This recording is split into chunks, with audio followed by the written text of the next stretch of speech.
Welcome to the Real News Network. I'm Jessica Devereaux in Baltimore. More and more names are coming out of the Panama Papers. Among the Americans found in the massive leak of documents from a Panama law firm are the likes of a Hollywood mogul, hotel heir, and the former chairman of Citigroup. Now joining us to tell us the story behind these names is our guest, Tim Johnson. He's a national security reporter at McClatchy Newspapers, Washington Bureau, and he worked on a series naming Americans in the Panama Papers. Thanks so much for joining us, Tim.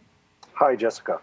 So, Tim, there were some heavy hitters that were uncovered in these Panama Papers. Let's start off with the former chairman of Citigroup, Sanford Weill. How is he connected to Mossack Fonseca? Well, let me just introduce this by saying that some of these people probably had legitimate reasons to have an offshore corporation because when you do international purchases or you maintain assets overseas, there's nothing illegal about it. And that, certainly could be the case for the people we'll talk about in this segment.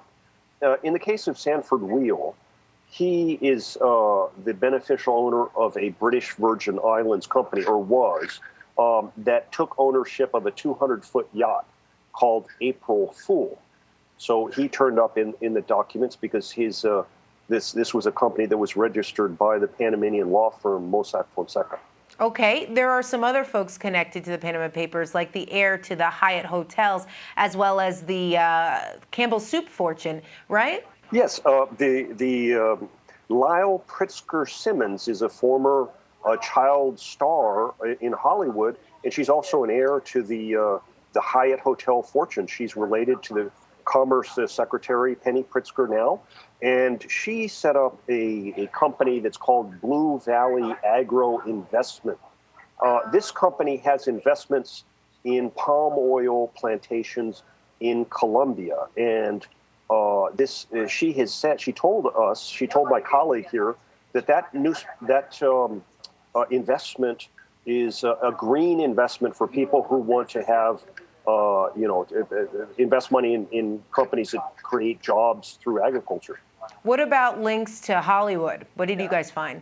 Well, let me go on with a twist to that. And so another investor in that Blue Valley Agro Investment is precisely another prominent name. It's John Thompson Durrance IV, and he's an heir to the Campbell Soup fortune. So the two of them went into this. Now, we don't know exactly motives, but the Lyle Pritzker Simmons says it's because of this green investment strategy that they have. And so you asked about Hollywood. Yes, Hollywood. What are the connections there? David Geffen, film, music industry mogul, very wealthy man, very prominent. He figures in the documents as well. And this is related to the purchase of a $214 million yacht, Polaris, that's anchored in the Caribbean. And it was a Cayman Islands company that has control of this yacht.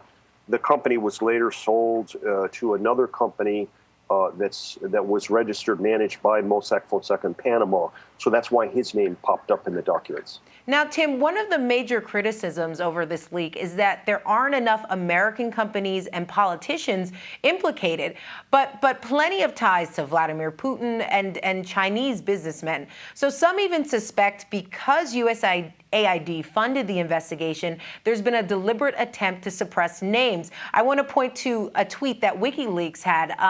They essentially say that the Organized Crime and Corruption Reporting Project, which it says, quote, targets Russia and the former USSR and was funded by USAID and American hedge fund billionaire George Soros.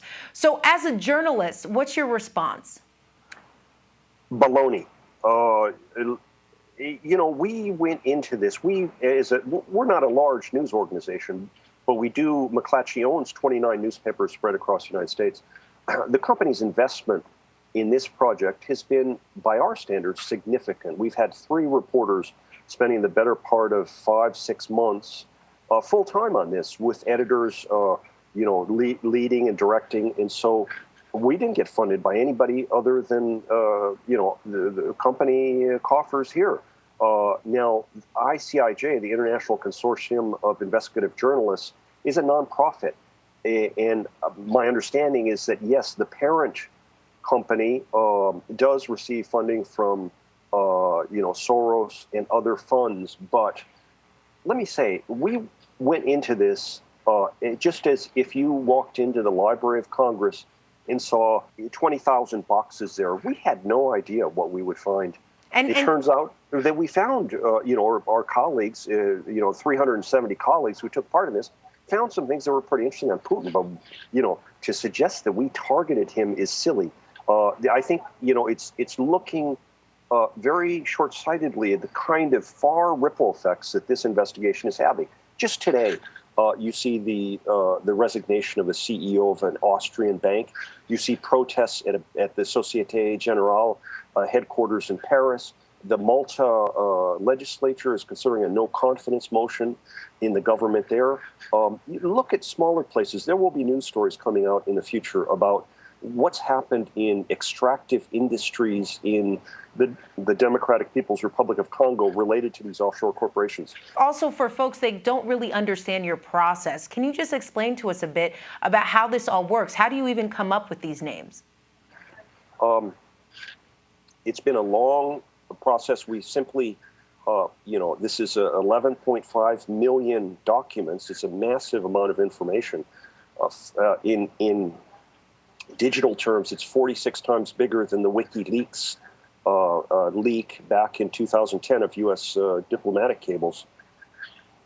So we've sat in front of the computer for months on end, typing in names, searching for things. We find things, but that's not the story there. I mean, we have to understand, have to look into other records and do phone calls to follow up on why somebody may have an offshore corporation or why there may be a nesting of a series of offshore corporations.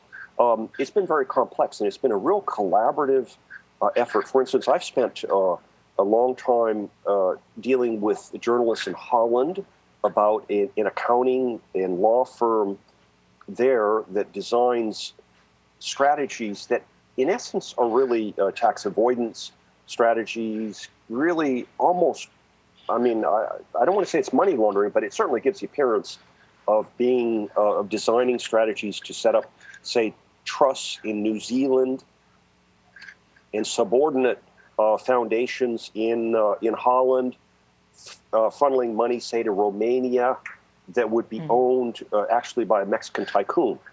Now, why on God's earth would one design this kind of strategy unless one really wanted to put great distance between oneself and this money? And you really come out at the end with money that's cleaned. I have a colleague in Mexico who's done a marvelous story. This has really gotten traction only in Mexico, but of an attempt by the wife of an owner of a major pharmaceutical distributor to set up a series of offshore corporations to make a bid on a competitor of her husband's company. And this was really, it was the sort of thing that would send up red flags for antitrust officials in most places.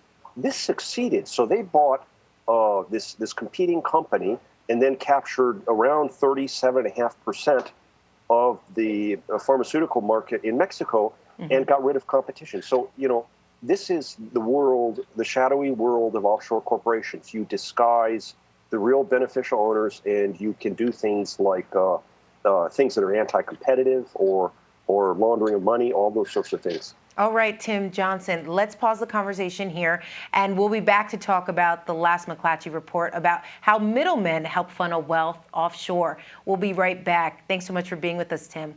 You're welcome. We'll be right back.